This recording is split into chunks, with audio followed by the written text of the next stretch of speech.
my great pleasure to welcome to the stage the wonderful journalist and writer, Esther Armah.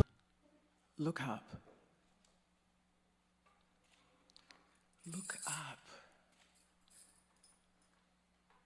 Raise your eyes heavenward. Tilt your chin back. Take a step back. Look up. You're not looking up. I said, look up. There you go. You see me? A monument, a man, a white man, these white men. Look up.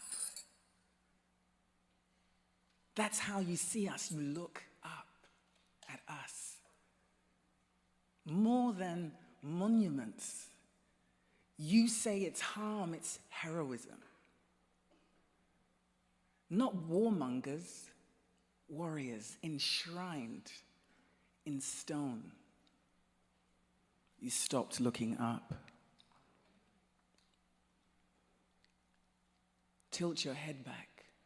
Raise your eyes heavenward as if you were talking to God. Look up. That's how you look at me, the monument. I did say look up. Look the fuck up! Easy, easy. Violence is not my love language. It's the language of whiteness, entrenched in a narrative that has taught all of us. These monuments of white men, that's who we should look up to. They'll say, oh, you don't understand. You think this is an occupation?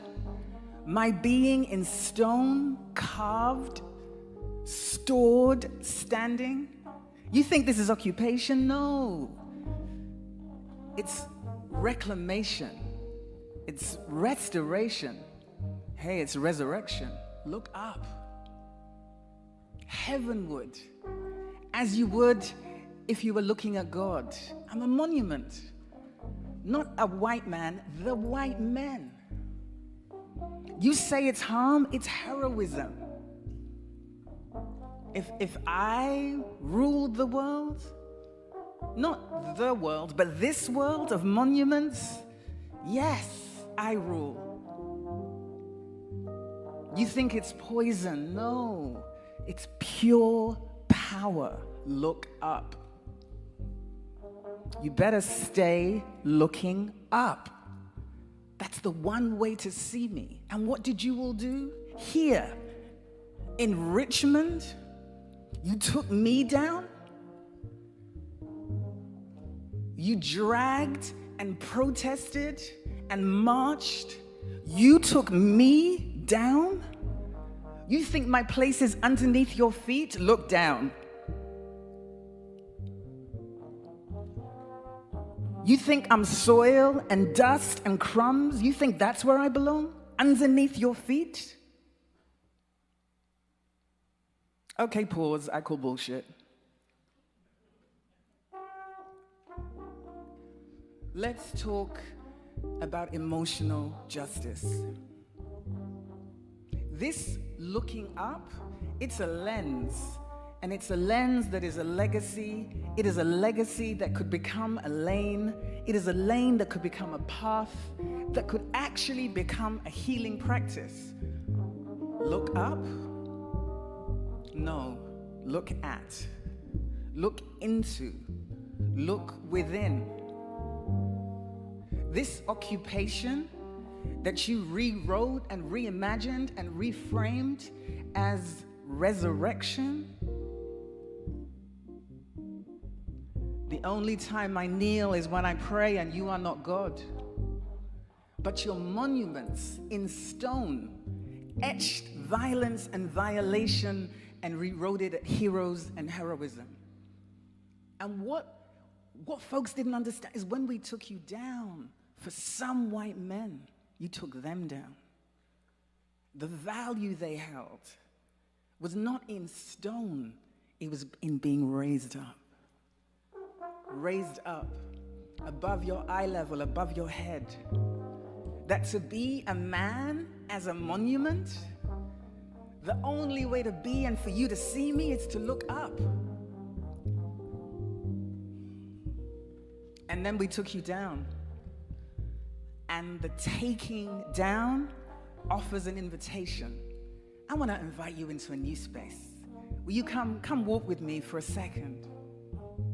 You don't need to look down on this lane, and you don't need to look up, but we do need to look within, because those monuments were tombs to your humanity as white men and our humanity as a human family. Those monuments are grave to truth. You call them contest. No. You rewrote them as contribution. No. The lies that you told in order to justify the legacies that you live, they killed you. That poison that you rewrote as power kills you too.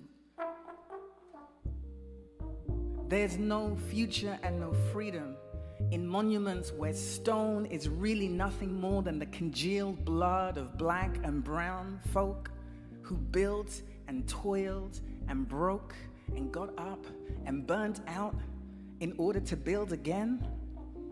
No, let looking up become a lens. Let that lens become a lane. Let that lane become a lesson. What if that lesson becomes a process, and that process becomes a healing practice? What if? What if you didn't rule the world, but you sought to rule your world? Your world where a relationship to power is enshrined in dominion.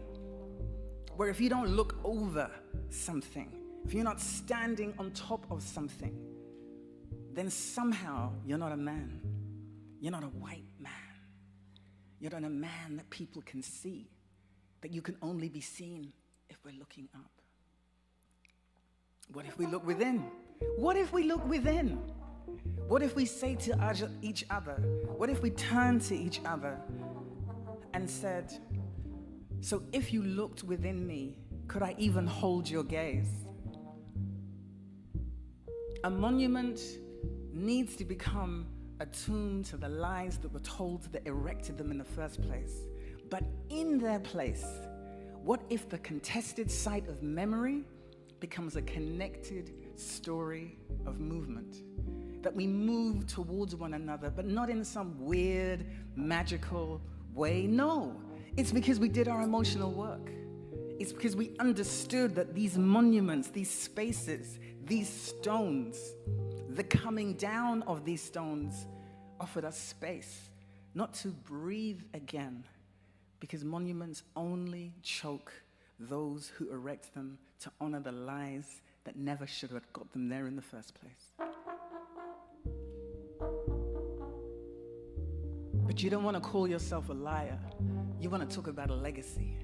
You want to talk about a living. What if we talked about a living, learning lesson that we can offer to one another? Let's talk about emotional justice.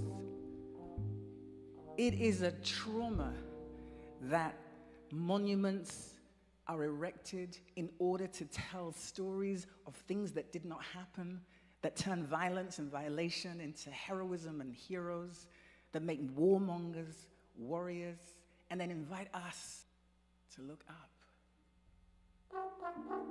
So we call bullshit. And the protests and the marches and the placards brought them down. So we invite you to rule your world where your untreated trauma tracks, where it's traced, where there is an opportunity, though, for it to be healed.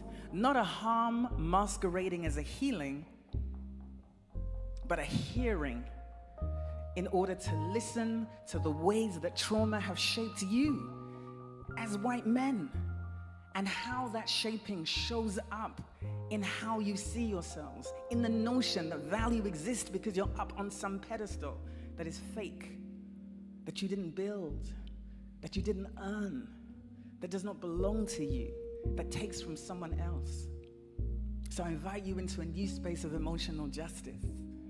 I invite you to look at each other and say, yes, we all have our emotional work to do. For those of us doing the looking up, for those who are 50 shades of me, 50 shades of brown, 50 shades of indigenous, what did the looking up do to us? You were not looking up, you had somebody looking over you. This was not shelter, it was storm. It wasn't refuge, it was reckoning. So what if we rewrote those experiences and said, no, it need not be a reckoning, but it must be an intimate reckoning, because that's where we get to do emotional work. It's not revolution, but it must be intimate revolution, because those of us looking up and seeing those monuments have been shaped by these false notions that the warmongers became warriors, and we all walked past and stared at them, or they leaned over us for so long. For so long. This legacy of untreated trauma that is enshrined in monuments, it can come down. But we need not come down. So what does it mean if we link arms and link aims and we hold on? We don't look up, but we hold on to one another. Recognizing that we must do our emotional work. There's no magic to this. It's step by step, by step, by step, by step. That's what this is. This is emotional justice. Thank you.